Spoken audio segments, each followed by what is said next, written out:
Andrew Hansen graduated from the University of Sydney with honours in Australian literature. Andrew is best known for his work on The Chaser's War on Everything, where he has notably acted as the Surprise Spruiker, Clive the Slightly Too Loud Commuter, and Mr 10 Questions. For season 1 of the program in 2006, he won an Australian Film Institute Award for Best Performance in Television Comedy.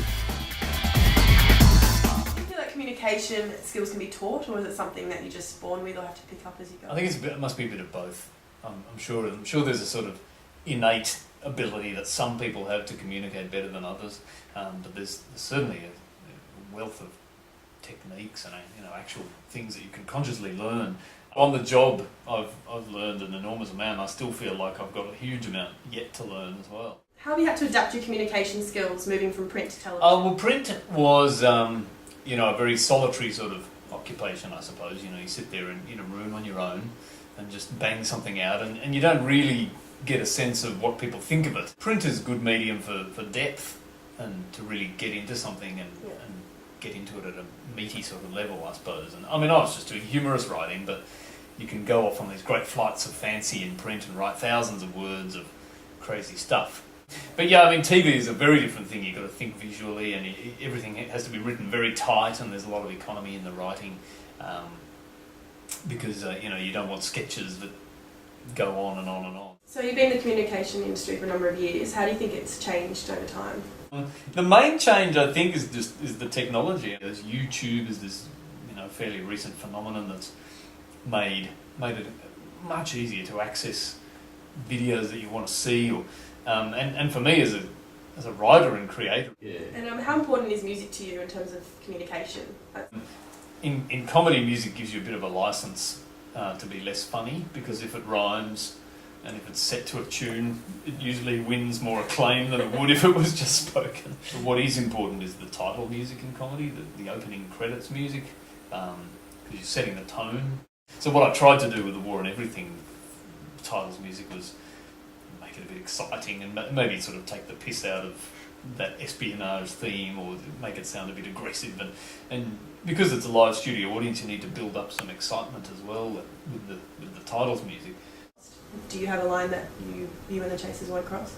I generally don't want to do anything that I think could hurt someone's feelings, and maybe I've made a mistake in that regard. I don't know, because people do claim to have had their feelings hurt by some Chaser items, and I just never imagined that would happen. And I'm sorry if it ever did happen. So I do try and draw the line at actually hurting somebody or causing them damage or really, really upsetting somebody, unless they deserve it.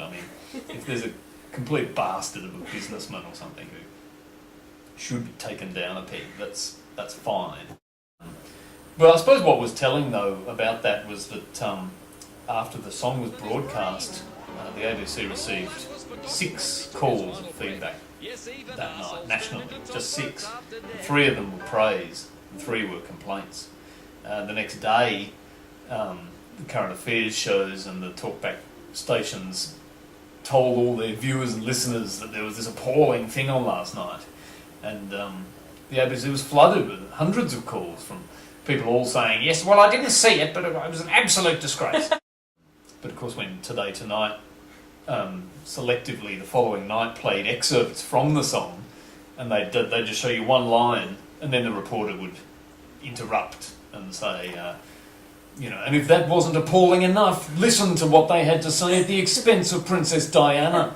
And then they'd play the next line of the song. That's you can't present a comedy sketch broken up into little bits with a reporter insulting it as you go through, or it obviously doesn't work that way. So, and you take all those risks on television, that you're going to be repackaged and misrepresented. If you're going in to